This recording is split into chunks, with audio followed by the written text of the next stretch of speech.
Hi everyone, I'm Lily, the Postmodern Mom. Welcome to my channel. I am an American living in the UK, living a traditional family life. I am a stay-at-home mother and I homeschool my children. I have 2 existing and I have a 3rd that's going to be due in May. So this is my 16-week bump update. I think there's such a joy in keeping a good home, in watching your children grow up, in cooking and cleaning and supporting your husband. So I'm 16 weeks pregnant today, and I feel so much bigger and heavier than I did at 14 weeks, which was the last video I made. A lot of things I feel like has happened between 14 and 16 weeks.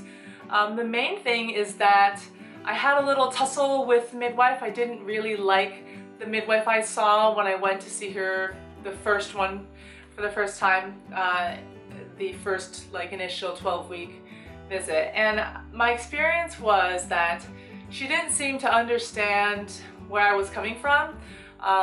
So I wanted a home birth, and I knew the risks of what happens, and I had placental retention. And all she kept focusing on was my blood loss, which was 2.2 liters. And I realized that that is a lot of blood to lose, but that includes the whole time from getting transported to the hospital, including the manual extraction of the placenta. And it's a lot of blood loss, but then again, if I didn't have to get transferred, then I wouldn't have lost that much blood. Does that make sense? And I was trying to tell her, I really want to avoid going to the hospital this time and do my best. Let's just hold off on doing any special interventions. And she was just not getting it, and just kept saying, well, I'm going to have to refer you to a consultant midwife, etc., etc. And yeah, so I didn't feel like she was on my side, and I didn't feel like she understood, because she personally, I asked her, oh, how was your birth experience? And she had had 4 children, all via C-section. And the reasons that she gave me are reasons that in my birthing class are things to look out for that may not be a true reason. For example, just going overdue is not a reason to get a C-section.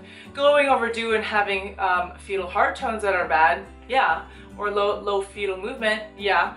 Or going overdue and having high blood pressure for the mother, yeah. But it was she just said, oh yeah, I was already booked in for my induction, and then that passed, and then we just went for the C-section. And so it was a bit weird. And then she also made a weird comment about the 4th child being a mistake, and that she didn't want one, or that it was unplanned, and she just seemed really flippant about the fact that she had 4, not a blessing like I would receive it. So yeah, I didn't get along with her, and I went away from that meeting feeling really bad about the NHS, and feeling like I don't want to be a part of this organization that's going to have midwives like this. She's never experienced labor, clearly wasn't for home birth. So I went home on my Facebook page, and I'm in this group that's about home birthing in the UK, and I asked them, have you ever experienced this? They're saying that I can't have a home birth. How do I change my midwife? And everyone was like, just call and just tell her that you want to change midwife. This is no big deal. So I didn't feel comfortable calling her directly. So I called the group, the team, and they put up a fuss. They were like, you can't just change midwife. We'll have to have the head midwife call you and discuss your options. And I felt and they were like, oh, what was the reason? Then to me, it doesn't even matter what reason I give. I want a different midwife, and it should be no problem. So anyway, that didn't happen like that. And a week later, I didn't receive a phone call back from the head midwife. So then I just sucked it up, and I sent the midwife a direct text saying I'd like to change midwives. I just didn't feel comfortable. And she responded rather nicely, and she was like, oh yeah, that's no problem. I'll schedule in with whoever you know, this person, that person, etc. And I was like, oh, that's really relieved. I felt really relieved that she didn't get offended and she didn't make a big fuss out of it. At the same time, what were the other midwives thinking, the ones that I had called and said I'd like to change my midwife, and why were they putting up such a fuss? I don't know. So, long story short, she did move my midwife appointment, and I just got to see the same midwife that I saw for the last pregnancy. So it was the same lovely midwife, Lucinda.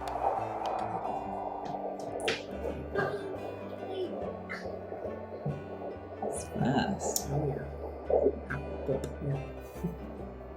Where have you gone?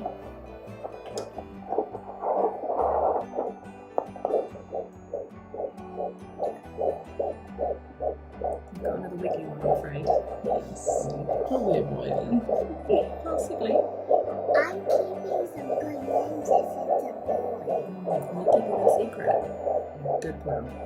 What I really appreciated about her was she put it right in the beginning. It was just like, you know, did you know that the previous midwife referred you to the consultant midwives?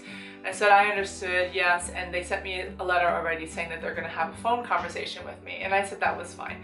And then she also said, you know, they're going to start out by saying you have to have your birth in the labor ward because of your blood loss, and she said, but I know that you're going to have a home birth anyway, but that's pretty much, I just wanted to warn you that's where they're going to start and to be ready. I thought that was really nice. I know that she would probably would rather me just follow the orders and have a birth in the labor ward, but she did make it clear that it was my decision, and she wasn't trying to pressure me. She just wanted to make me informed that this is the advice that they're going to give, and after they look at all my records and talk about things, they're going to come up with a plan for me. But she also acknowledged that I could very well just choose to have home birth and just go back into the hospital for the same thing that happened last time, and that's no problem. So I am very optimistic though, in all the research that I've done about third stage labor, about placental delivery, that we just need to be a bit more careful about how I approach it mentally, how we control the environment, and how we wait a little bit longer and be patient. Because my firstborn, once again, I had the placenta come out around 45 minutes. The secondborn, they didn't even let me wait until 30 minutes, and then they gave me oxytocin and started tugging. It was not a good situation. So I'm trying to control that situation this time, third time, with the NHS, and I know I'm going to get a lot of pushback, especially from these consultant midwives who are basically like obstetricians, doctors who would rather not have a natural birth.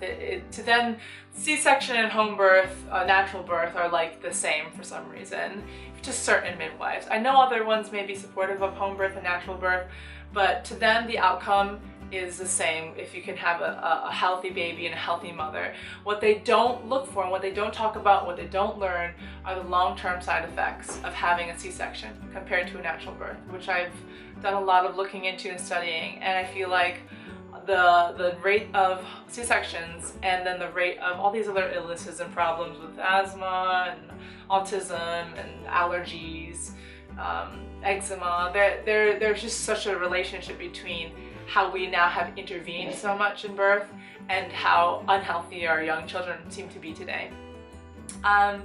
So anyway, that's my goals, what's gonna happen. But I did have a little scare a couple days ago where I had some spotting and I got worried, but it cleared up and I am fine now. I'm just taking it really easy and not being too stressed out. Well, what I've been doing unintentionally is just, I have been working too hard. I've been moving heavy things and rearranging the house, and I probably shouldn't have done that, and so I'm just taking a step back now and going, wait, let's just slow things down, cancel a couple of things with friends, and make sure that the baby is okay and I'm not stressing myself out too much. So yeah, but I think everything still feels quite normal, and I'm eating a lot better, thank God, and I can cook now and I can do a lot of things around the house.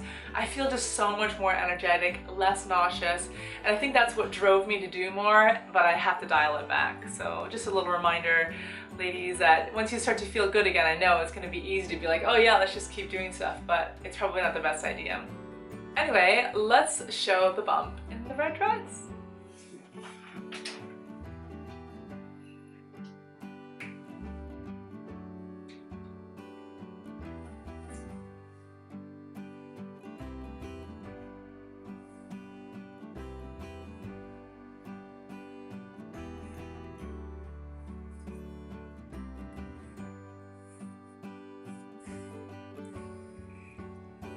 Well, what do you guys think?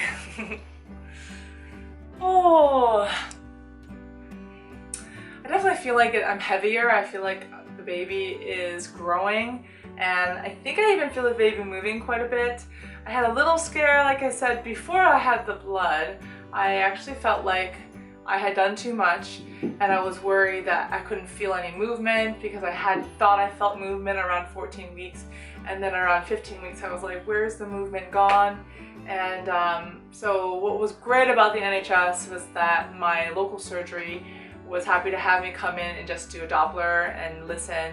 A doctor was there just to help me, just to listen for the baby's heartbeat. It took him a little while to find it, which was a little bit nerve-wracking, but I ended up hearing it, and everything was fine. But during that wait, I was like praying, and Humphrey was crying, and being obnoxious.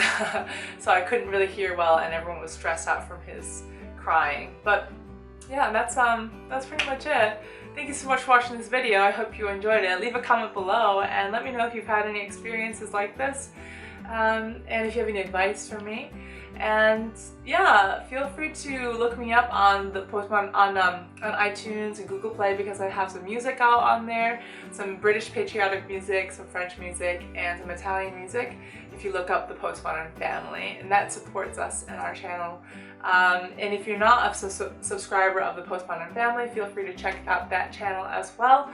And stick with me if you want to see more of the birth, the pregnancy, the homeschooling, etc.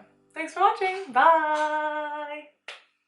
I think there's such a joy in keeping a good home, in watching your children grow up, in cooking and cleaning and supporting your husband.